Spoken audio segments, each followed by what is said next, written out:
Hey guys, Jared Levy here with Peak American Financial Group with your trade of the day. And, I've been thinking a lot about this one. We've talked about it here before, and I'm talking about it again because I think that this asset will continue to rise, and that asset is Bitcoin. Now, I know what you're thinking. Everybody's talking about this, right?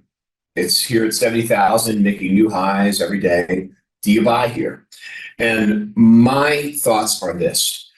Bitcoin is not only the best in breed, but you've got several things happening, right? So there's a halving going on. The halving means that if you mine Bitcoin, you're going to get paid half of what you did previously. This happens every few years or so.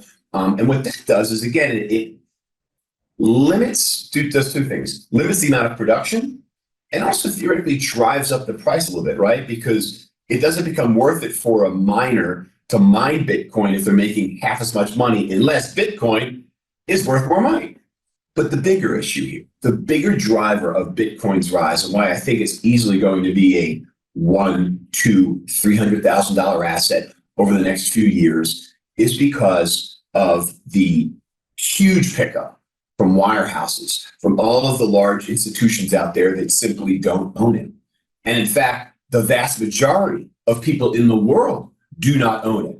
It has not been in anybody's portfolio. It's been in your coin wallet, and there's some crazy crypto people, but forget about them.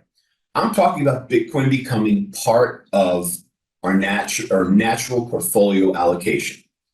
So institutions take about 90 days just to review ETFs before they even get on their platform. Then it could be another 6 months to a year before it starts to pick up traction. But just imagine the trillions of dollars that are sitting out there in pensions, in funds, in your account. Now you can buy with ETFs, and now these larger houses like Morgan Stanley, JP Morgan, Morgan Stanley, it's the same thing. It's funny. I always do that. But all these large wirehouses are going to start allocating. And when that happens, you look at the flow of Bitcoin, it'll be 10, 20, 30x what it is today. And again, that should drive up the price. So Bitcoin for me, I think this is something you own for a long time. I love it. I love it here, even at 70,000. We might see some volatility. Sure. It might even pull back to, 50.